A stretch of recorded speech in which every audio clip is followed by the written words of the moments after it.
Keyingi ochirimimiz siz kutayotgan inson, ya'ni siz kutib o'tirgan inson sizga kelishi nima uchun kechikyapti, nima holatda turibdi, nimani o'ylayapti, maqsadi nima deb ko'rib olamiz. Variant qilmaymiz, bir chetdan ko'rib ketamiz o'sha insonning holatini. Ya'ni nima to'sqinlik qilyapti u insonga, qani ko'ramiz.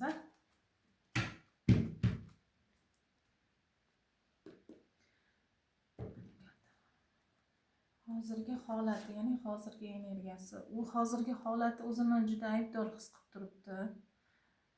Hamma narsada o'zini ayblayapti. Juda nima deydi? Holati yaxshi emas hozirgi holati. Tushkun holatda, stressda turibdi, ya'ni ko'p o'ylanyapti, o'zini ko'p aybdor his qilyapti. Kechqurunlari uyqulari qochyapti. O'zini aybdor his qilyapti. Nima uchun deylik? Qani nima uchun? Ya'ni ikkita yo'l turibdi bu insonda, ikkita yo'ldan bittasini tanlolmayotganligi, ya'ni tanlovda qiynalayotganligi hozir. Yo ota-onasini tanlolmayapti, yo sizni tanlolmayapti deb olsak bo'ladi. Misol holatingizga qarab olasizlar, ya'ni bu insonda tanlash kerak bo'lib turibdi.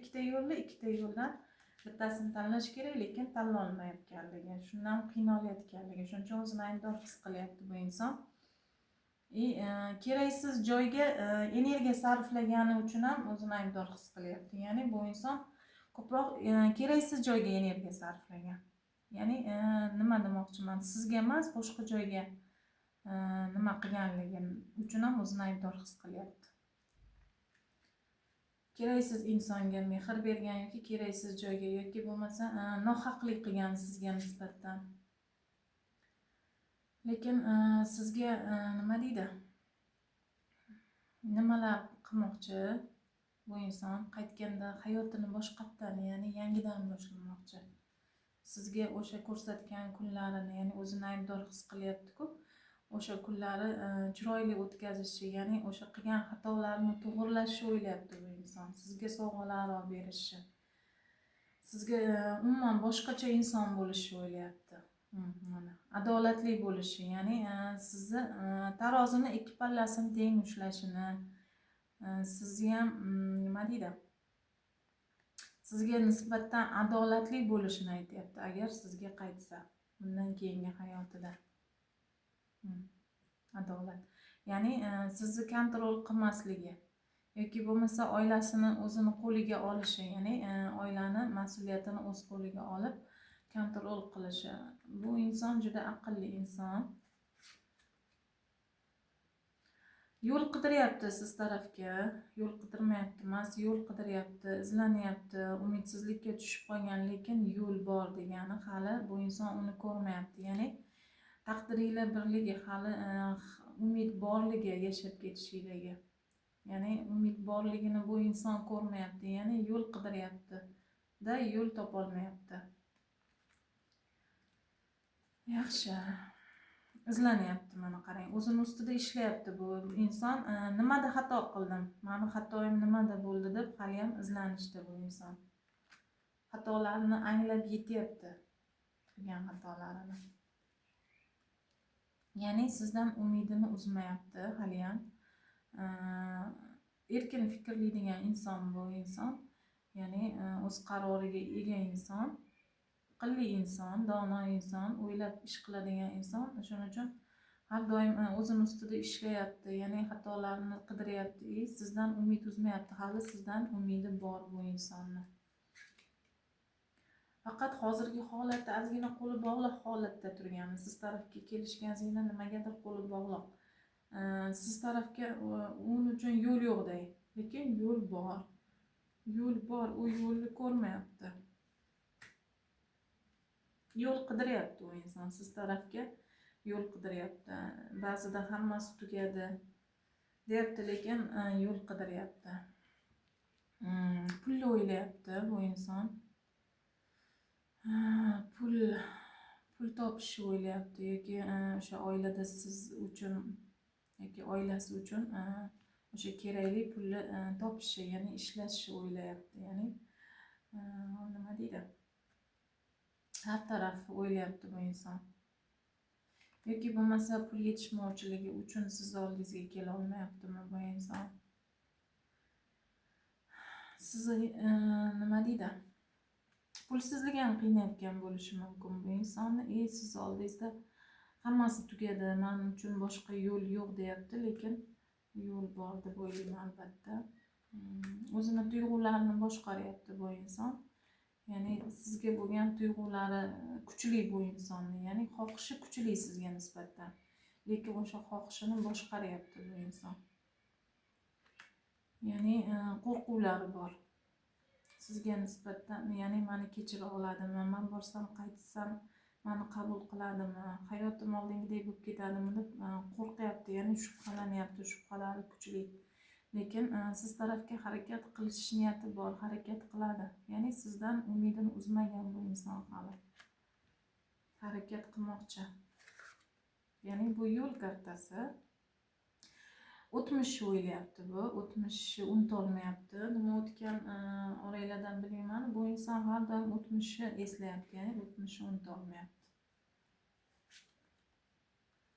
O'sha o'tmishni eslaganda bu inson xafa holatga, tushkun holatga tushib qolyapti. Ya'ni o'tmishga qarayapti. Siz tarafga yurmoqchi bo'lyapti, lekin o'tmishga qarayapti. O'tmishni eslaganda bu insonni yana to'xtatyapti. Ya'ni tushkun holatga tushib, siz tarafga yura olmay qolyapti. Ya'ni ruhiy tushkunlikka tushib qolyapti o'tmishga qaraganda. Tinchlikda hal qilishni xohlaydi. Ya'ni siz bilan bu inson qanaqa tushuntirsam, sizlar bilan bu inson birga bo'lganda tinch, xotirjam. Ya'ni sizga qaytishda ham bu inson tinchlikda qaytishi, ya'ni xotirjamlikda, urush janjalsiz tinchlikda qaytishni xohlaydi. U insonni sizga bo'lgan tuyg'ulari, hislarini ya'ni boshqarayotganligi bu inson. Ya'ni ichiga yutayotganligi, sabr qilayotganligi, ya'ni boshqara olyapti bu inson. Pulni o'ylayapti, oilani pul bilan ta'minlab qo'yishni o'ylayapti bu inson, har taraflama izlanyapti. Bu inson siz tarafga yo'l izlayapti. Ya'ni qaror qabul qiladi tez kunlarda. Ozgina ikkilanish bor bu insonda, sal ikkilanib turibdi. Qaror qabul qilmoqchi bo'lyapti, lekin sal ikkilanish bor, to'xtab qolyapti. Chunki o'tmishga qarayapti. Ikkilanganning sababi ham tugadimikan hammasi, yo'l bormikan deb o'ylayapti. Ya'ni hammasi tugamadimikan, boshqatdan boshlasam bo'larmikan, ya'ni meni qabul qilarmikan deyaptimi, qo'rquvlari bor. Ya'ni men unga nisbatan adolatli bo'lmadim-ku, meni kechirarmikan deyapti. Молодец. Lekin tez kunlarda siz oldingizga qanaqadir xushxabar bilan kelishi yoki qanaqadir kutilmaganda qo'ng'iroq bo'lishi yoki qanaqadir bir nimanidir bahona qilib sizga chiqishi mumkin. Ya'ni siz bilan uchrashishga, siz oldingizga kelishga urinishi mumkin bu inson. Ya'ni harakat qiladi, harakatga tushadi. Tez kunlarda o'sha kelganda siz bu bilan janjallashmang, katta maslahati bu. Ya'ni bahslashmang, janjallashmang deyapti. Sizga bir harakat qilib ko'radi bu inson. Siz kuchli insonsiz, ya'ni u ham kuchli inson, siz ham kuchli insonsiz. Ya'ni nima demoqchiman? Bu munosabatni qoldirishi yoki to'xtatishi o'zingizlar hal qiladigan insonsizlar. Yoki siz yoki u inson, ya'ni tanlov. Sizlarda tanlov bo'ladi. Ya'ni nima qilishni tanlashi, ya'ni o'sha yoki boshlashi yoki tugatishi tanlashingiz mumkin ekan. Ya'ni qaror o'zingizlarda bo'ladi. Ko'rdinglarmi? Chunki sizlar shunaqa kuchli insonsizlar. Chunki lekin bu inson o'zini ustida ishlayapti. Siz oldingizga kelguncha bu ancha o'zini ustida ishlayotganligi. Chunki juda umidsizlikka tushib qolgan bu inson. Lekin keladi siz oldingizga. Yana bir bor shunaqa karta tushdi. Ya'ni keladi. Sizda shunaqa davr boshlanadiki, yangi etapga o'tasiz. Ya'ni yangi davr boshlanishi. Bulutlardan keyingi sizga kelayotgan bu bahor boshlanishi. Ya'ni hayotingizni boshqatdan u inson bilan boshlanishingiz, sizga yaxshi kunlar kelayotganligi, xursandchilik kunlar kelayotganini ko'rdingizmi? Sizga hayotingizdagi qorong'u kunlar tugagani, ya'ni adolat siz tarafda bo'lishi, u inson o'zini ustida ishlaganligi, har taraflama sizni o'ylaganligi, lekin sizni oldingizga kelishi, siz bilan yaxshi kunlari va'da qilyapti. Ya'ni yaxshi kunlar kechirishingiz u inson bilan xursandchilikda, oila davrasida, to'yi ham bildiradi, bu farzand tug'ilishini ham bildiradi. Faqat yaxshi kunlari va'da beradigan ishda, oilada, munosabatda yaxshi kunlar kutyapti. Umidsizlikka tushmang. Bugungi ochirimimiz shu. Bu inson keladi albatta. Kelganda ham boshqacha inson bo'lib kelishini va'da beryapti. Chunki hamma xatolarini tushunib yetdi bu inson. Xato nima uchun kerak deyman, doim xato bizni ulg'aytiradi, ya'ni hayotimizni boshqatdan boshlashga yordam beradi. U inson xato qilgandir, lekin xatolarini tushunib yetib siz tarafga, ya'ni qadam bosyapti. Omad tilayman, hammanglarga baxt tilayman, oilaviy tinchlik, totuvlik tilayman. Hammanglar maqsadinglarga albatta yetishinglar.